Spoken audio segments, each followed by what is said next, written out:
Well, hello Rebecca. Hello. We're a website Okay. that talks about everything that is got fantasy inside, so it's book, movies, and also TV series. Good. I feel right at home. So, our first question is, we would like to know what was your first memory with the fantasy universe? Was it in a book, in movies? Oh, oh gosh. I would say probably books going back to like early childhood. Yeah. I did used to watch the X-Men. I used to read X-Men comic books. So comic books, I would say comic books. Okay. And then I used to watch the X-Men series when it was an animated series on TV. And as a child, my first favorite movie was Star Wars, which I saw in the theater. And I also loved the Twilight Zone TV show. Mm-hmm. And I watched Star Trek when I was a kid. Yeah. And I loved Indiana Jones as a kid. I loved watching television as a child. So I was a child of the 80s. And my parents worked, so I would just sit at home and watch TV all day long. Okay.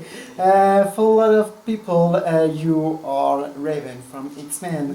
Mm-hmm. How did you get the role? Was it difficult? And any plans to see you again as Raven in X-Men? Well, I haven't been invited, but I'm always open to it. Bryan Singer brought me in before the first one. None of us knew what it was. We didn't know what it was going to be. I always joke that I think I was hired because I had the patience to go through the 9-hour makeup process for it. But I think that 9-hour makeup process really aided in making the original Mystique the evil, angry bitch that she was. Okay, and since 2014, you are Eve Braid in the TV show The Librarians. What a shooting day look like? We shoot that show very quickly. We shoot 10 episodes over the course of about 3.5 months. So we spend 7 days on an episode, which is very fast. We shoot roughly 8, 9, 10 pages a day. And it's breakneck. It's a lot of work, and we work very, very, very quickly, which is challenging and difficult and fun and good for your brain and good for your body, and you feel a great sense of accomplishment at the end of each day. I prefer working at that pace over the pace of working in movies. It's great to spend 2 days working on one scene in a movie. It sometimes can become a little bit slow and boring, and as an actor, it's fun to work at this pace that we work on in television. It's challenging. Okay. And can you tell us more about the third season? The third season of The Librarians is just as fun and as adventurous as the first 2 seasons, but a little bit darker. We have a few deaths. We have one of our characters who dies, one of our major characters. And it's always been a family show. It's silly. It's a romp.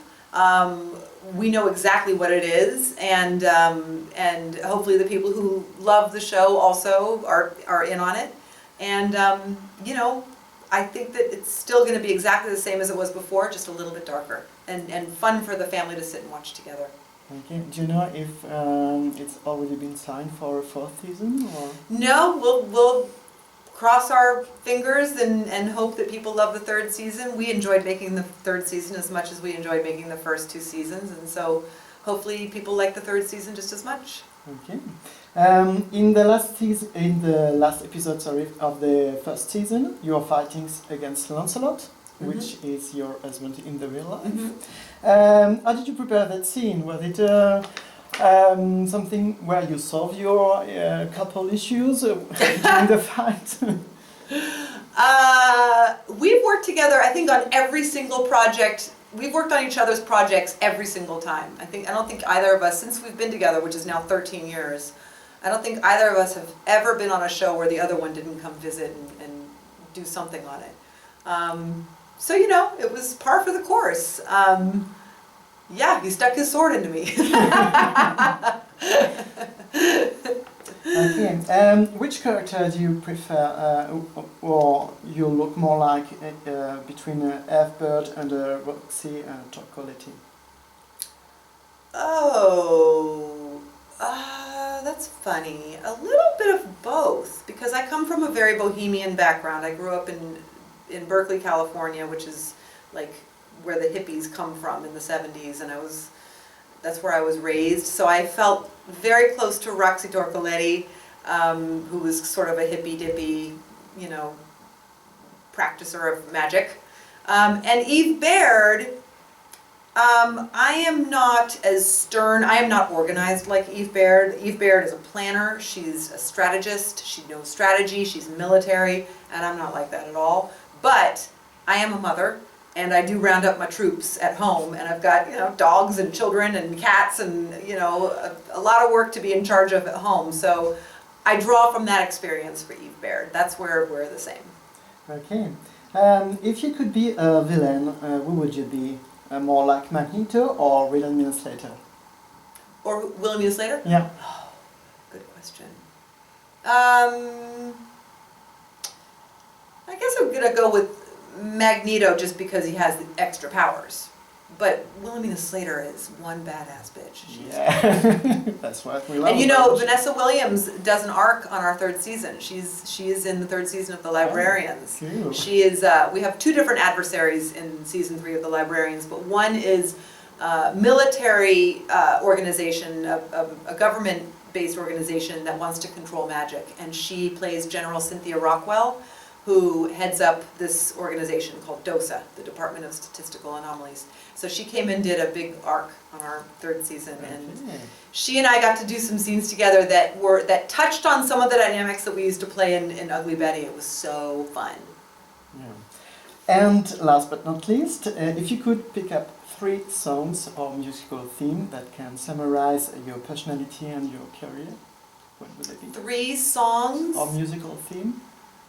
What do you mean, like musical theme? Musical, I don't know, like Star Wars music. For Oh, example. like a theme song from Yeah. Okay. I would pick something from Sound of Music, probably My Favorite Things, or and also something by Dolly Parton, probably The Bargain Store, or let's go with The Bargain Store, and the Star Wars theme. Okay. Yeah.